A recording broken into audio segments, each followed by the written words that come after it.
Hoje eu vim te alertar sobre um perigo. Tem veneno sendo entregue livremente por aí nas ruas e muitos estão tomando, hein? O negócio vai ser feio. BJ na área, mais um episódio da nossa resenha semanal. Tudo bem com você? Eu espero que sim, porque eu mesmo estou preocupado e já quero falar logo que veneno é esse para você não tomar. Gente, cuidado para não ingerir esse negócio. Vem comigo que eu vou te explicar. Semana passada aprendemos e entendemos a quem o segundo anjo se refere como sendo a Babilônia dos últimos dias. Mas olha, a segunda parte do verso, ela traz uma verdade muito forte que diz assim: um segundo anjo seguiu dizendo: Caiu, caiu a grande Babilônia, que fez todas as nações beberem do vinho da fúria da sua prostituição.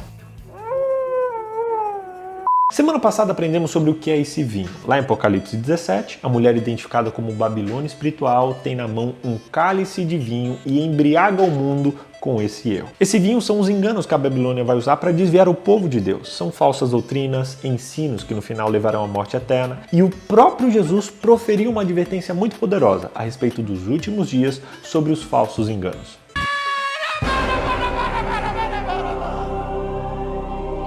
E esse veneno, ele tem alguns ingredientes que você precisa conhecer muito bem para não acabar tomando ele. O primeiro componente dessa receita, desse veneno, é a atividade sobrenatural. Para indicar que a atividade sobrenatural é uma das ferramentas que Satanás usará para enganar as pessoas, o Apocalipse ele usa expressões como espírito de demônios ou operadores de sinais. Ele diz que todas as nações foram seduzidas com as suas feitiçarias. Olha, um dos enganos centrais da Babilônia é uma falsa compreensão da morte, que é centrada na ideia da imortalidade da alma. Esse tema é tão relevante que na lição retrasada a gente dedicou uma temporada inteira só para falar sobre a questão da morte. Eu vou deixar o card aqui do primeiro episódio para você aprender mais sobre isso, se você quiser. Combinado? A ideia da mortalidade da alma, ela prepara o caminho para a influência nociva do espiritualismo.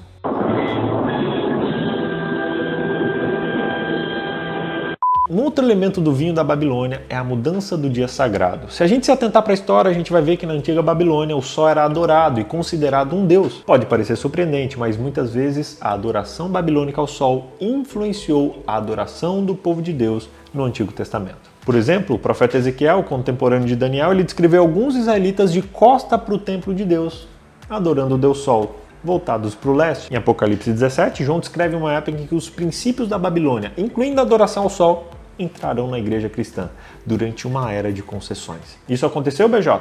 Aconteceu. É só olhar na história, dar um Google, especialmente no quarto século, durante o reinado de Constantino, cuja conversão casual produziu uma grande alegria no Império Romano, e no ano 321 depois de Cristo ele aprovou a primeira lei que dizia que no venerável dia do sol os magistrados e os que residem nas cidades descansem e que todas as oficinas estejam fechadas. Essa não era uma lei que impunha a observância do domingo a todos os súditos de Constantino. Não, mas ela fortaleceu a observância do domingo na mente da população romana. Foi nos séculos seguintes que os imperadores, os papas, continuaram, por meio de decretos civis e concílios eclesiásticos, a estabelecer o domingo como dia de adoração. E esse dia de descanso permanece para a maioria dos cristãos até hoje. Os enganos dos últimos dias serão tão intensos que até os fiéis correrão o risco de serem enganados. Não existe ninguém que esteja imune a esses enganos.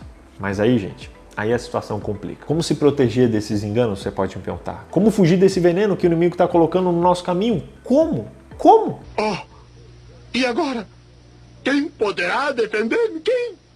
Eu! O Chapolin Colorado! Não contavam com minha astúcia? Sigo meus voos! Na verdade, o perigo não vem do vinho da Babilônia. Não.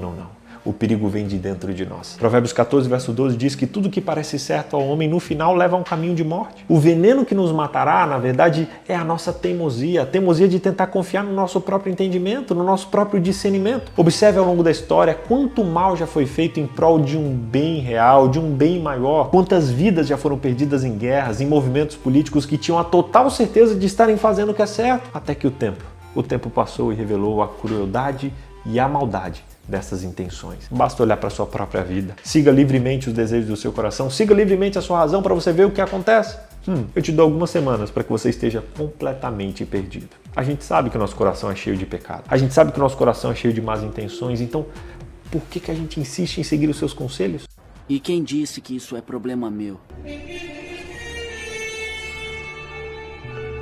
A Bíblia diz que todos nós somos pecadores. e que o nosso coração é corrompido. Mas nem tudo é má notícia. Existe um antídoto para nos proteger desse veneno. A única forma de nos proteger de uma vez por todas é deixar de confiar na nossa própria avaliação e mergulhar na palavra de Deus. E por meio dela, enquanto nos rendemos ao Espírito Santo, aprenderemos a diferença entre a verdade e o erro, entre o certo e o errado, entre o bem e o mal. Se a gente for deixado por nossa própria conta, ou até mesmo por nossos próprios sentimentos, certamente a gente vai se tornar presas fáceis dos enganos de Satanás. O pecado é a transgressão da lei de Deus. A única maneira pela qual podemos obedecer à lei é pela fé no poder do Cristo vivo. Somos seres humanos fracos, frágeis, vacilantes e pecadores, mas pela fé, quando aceitamos a Cristo, a sua graça perdoa os nossos pecados e os pecados do nosso passado e nos capacita a obedecer no presente. Cristo nos leva à obediência que vem pela fé. O apelo do céu para as pessoas que estão em igrejas que desobedecem à lei de Deus é dar um passo de fé. E o apelo aos adventistas que observam o sábado é: abandonem todas as tentativas humanas e egocêntricas de obediência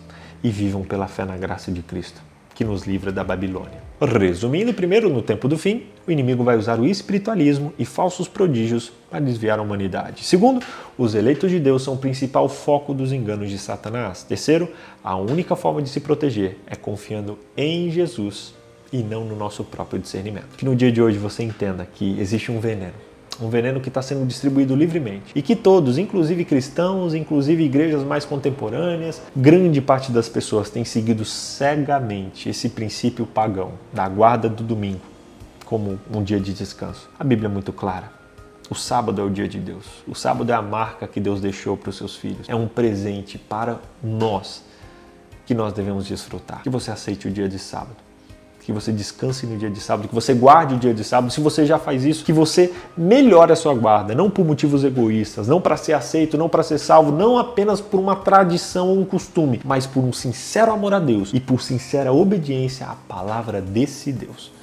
Porque essa vai ser uma marca distintiva nos últimos dias. E se você começar a deixar de lado hoje, você não vai ter força para segurar amanhã. Entendeu o meu recado? Escreva "entendi" aqui nos comentários.